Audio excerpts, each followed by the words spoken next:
আমাদের অপরিচিত কেউ নয়, আল্লামা দেলোয়ার হোসেন সাঈদী আওয়ামী লীগ এবং তাদের সংগঠন এবং তাদের চরিত্র নিয়ে ভবিষ্যৎ কিছু কথা বলেছিলেন। সেই কথাগুলো একবারে এরকম যে 100 মিলে যাবে সেটা জীবনে কোনোদিন কল্পনা করতে পারিনি। তো চলুন আমরা এই বক্তব্যগুলো আগে শুনে আসি।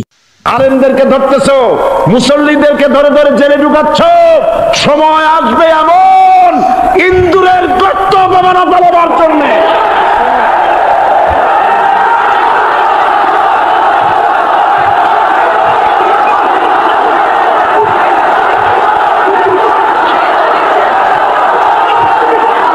এই দলটির নাম ছিল আওয়ামী মুসলিম লীগ। এই দলটির নাম ছিল কি? আওয়ামী মুসলিম লীগ। তখন তারা নারায়ে তাকবীর, আল্লাহু আকবার ধ্বনি দিত, স্লোগান দিত, কিন্তু ধর্মনিরপেক্ষ মতবাদ দলীয় আদর্শ হিসাবে গ্রহণ করার কারণে নারায়ে তাকবীর, আল্লাহু আকবার এই স্লোগান তারা বর্জন করেছে। 1972 সনে যখন তারা ক্ষমতায় এলেন, তখন সংবিধানের শিরোনামে মুসলিম প্রথা সিদ্ধ বিসমিল্লাহির রহমানির রহিম তারা পরিত্যাগ করেছিল। সমস্ত বিশ্ববিদ্যালয়ের মনোগ্রাম থেকে ইকরা বিসমি রব্বিকাল্লাযী খালাক রব্বি জিদনি ইলমা এটাকে তারা বাদ দিয়েছিল। সলিমুল্লাহ মুসলিম হল এই নাম থেকে মুসলিম শব্দ বাদ দিয়েছিল। নজরুল ইসলাম কলেজের নাম থেকে ইসলাম শব্দ বাদ দিয়ে শুধু নজরুল কলেজ করেছিল। এগুলি অসত্য না সত্য? বর্তমান এই সরকার ধর্মনিরপেক্ষ হওয়ার কারণে ইসলাম এবং মুসলিম বিদ্বেষী, তার অসংখ্য প্রমাণ এই জাতির কাছে রয়েছে। দেশের শ্রেষ্ঠ সন্তান হচ্ছে আলেম ওলামা পীর বুজুর্গ, বলেন সুবহানাল্লাহ। দেশের শ্রেষ্ঠ সন্তান পীর মাশায়েখ আলেম ওলামাদের বিরুদ্ধে কোন জায়গায় কোনো দুর্ঘটনা ঘটলেই তাদেরকেই দায়ী করা হয়। হরকুতুল জিহাদ, লাদেন বাহিনী, তালেবান নাম করে আলেমদেরকে গ্রেফতার করে এই সরকার পুলিশ দিয়ে নির্যাতন করেছে সরকার। দুশ্মনের শক্তিটা খুব বড়ই দেখা যায়, মনে হয় যেন অনেক বড় কি জানি কি। আল্লাহ পাক বলছেন ইন্না কাইদাশ শায়তানে কানা দাঈফা। শয়তানের চক্রান্ত যতই তুমি মনে করো অনেক ষড়যন্ত্রের জাল বিস্তার হয়ে আছে, আল্লাহ কয় কিছুই না, দাঈফা অত্যন্ত দুর্বল। আগুনের ভিতর থেকে আওয়াজ বেরিয়ে এলো, নমরুদ আমার ভিতরে দাহ্য শক্তি, জ্বালানো শক্তি আছে কি নাই যদি প্রমাণ করতে চাও, টেস্ট করতে চাও, তুই নিজে আয়, তোরে সুদ্ধা তাম দুনিয়া জ্বালাই দিতে পারি, ইব্রাহিমের এক গাছা পশমও জ্বালাইতে পারি না। বিশ্বকবি আল্লামা ইকবাল কি সুন্দর করে বলেছেন, আজ ভি হো জু ইব্রাহিম কা ইমা पैदा आग कर सकती है एक अंदाजे गुलिस्ता पैदा। ইব্রাহিমের ঈমান যদি আজও কোথাও হয় বিদ্যমান, করতে পারেন অগ্নিকুণ্ডে খুবসুরত এক গুলিস্তান। এখনো যদি ইব্রাহিমের সন্তানদেরকে আগুনের মধ্যে ফেলে দেওয়া হয় আর ইব্রাহিম ঈমান যদি থাকে, আগুনকে ফুলের বাগান বানাবার ক্ষমতা আল্লাহর আছে। রাষ্ট্র শক্তি, তাদের হাতে অস্ত্রপাতি তো খুব শক্তি, আর তারা একবার ক্ষমতায় যায়, ওরা মনে করে এই ক্ষমতা থেকে আমাদেরকে কেউ নামাইতে পারবে না।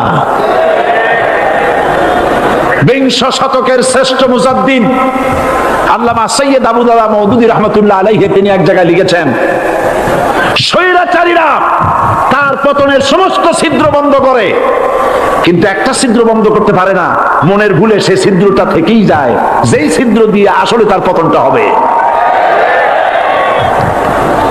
ক্ষমতায় গিয়ে মনে করে চিরকাল ক্ষমতায় থাকবো। গাড়ির চাকা সব সময় উপরে থাকে না, গাড়ির চাকা সব সময় উপরে থাকলে গাড়ি তো চলবেই না, গাড়ির চাকা ঘোরে বলেই তো গাড়ি চলে। সুতরাং এই উপরে তোমার চাকা উপরে এখন আছে বলে, তোমার দলের চাকা উপরে আছে বলে যারা মানুষের উপরে জুলুম করছো, আলেমদেরকে ধরতেছো, মুসল্লিদেরকে ধরে ধরে জেলে ঢুকাচ্ছ, সময় আসবে এমন ইন্দুরের গর্ত অপমানা পালাবার জন্য।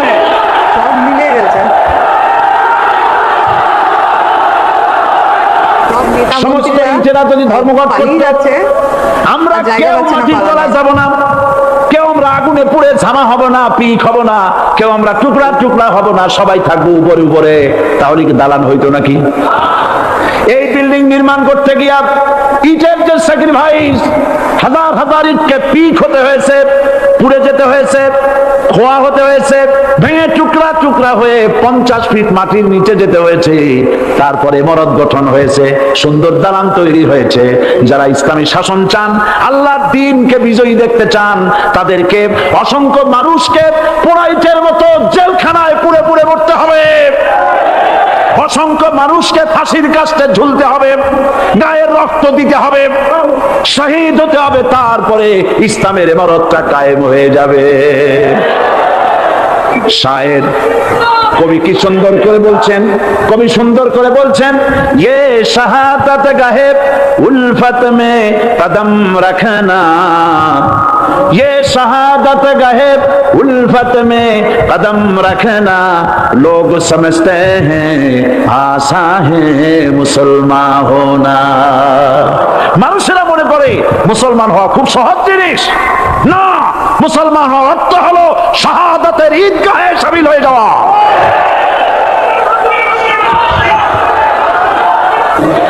আমরা নাকি ধর্মের নামে রাজনীতি করি। আমি বলি, ধর্মের নামে আমরা রাজনীতি করি না, আমরা ধর্মীয় রাজনীতি করি। কথাটা বুঝে আসছে কিনা? ধর্মের নামে রাজনীতি তো সেই ব্যক্তি করে 1996 সনের নির্বাচনের আগে যিনি মাথায় পট্টি বেঁধেছিলেন, যিনি শপথ গ্রহণের সময় হাতে তসবিহ পড়েছিলেন, ধর্মের নামে রাজনীতি তিনি করেছেন। আজ অনেকগুলি ডিগ্রি পেয়েছেন তিনি, অনেকগুলি ডিগ্রি পেয়েছেন। কয়টা? মুখস্থ হয়ে গেছে আপনাদের। শকুনেরা, শকুন যদি গরুর গোশত কিনা খাওয়া লাগতো, 80 টাকা কেজি দরে শকুনে এত গোশত কিনা খাইতে পারতো না। লেখাপড়া করে যদি ডিগ্রি নেওয়া লাগতো, এত ডিগ্রি কপালে জুটতো না। পয়সা দিয়া ম্যানেজ করা ডিগ্রি, কিন্তু 9টা নিলে কি হবে? আসল ডিগ্রিটা এখনো বাকি আছে। আসল ডিগ্রি কোনটা? নির্বাচনের আগে পট্টি বেঁধে তসবিহ নিয়ে গোটা জাতিকে যে সফলভাবে প্রতারণা করতে আপনি পেরেছিলেন মহাপ্রতারক হিসাবে, সেই ডিগ্রি আগামী নির্বাচনের মোক্ষম সময় জনগণ আপনার গলায় পরায় দেবে। কোরআন নিয়ে বাঁচতে চাই, এই কোরআন নিয়ে মরতে চাই, এই কোরআন থেকে আমাদেরকে বিচ্ছিন্ন করতে চায় কাফের, বেঈমান, মুশরিকেরা। ও আমার জাতি, কোরআন থেকে যারা বিচ্ছিন্ন করতে চায়, তোমরা কি তাদের বিরুদ্ধে জিহাদের জন্য প্রস্তুত থাকবে?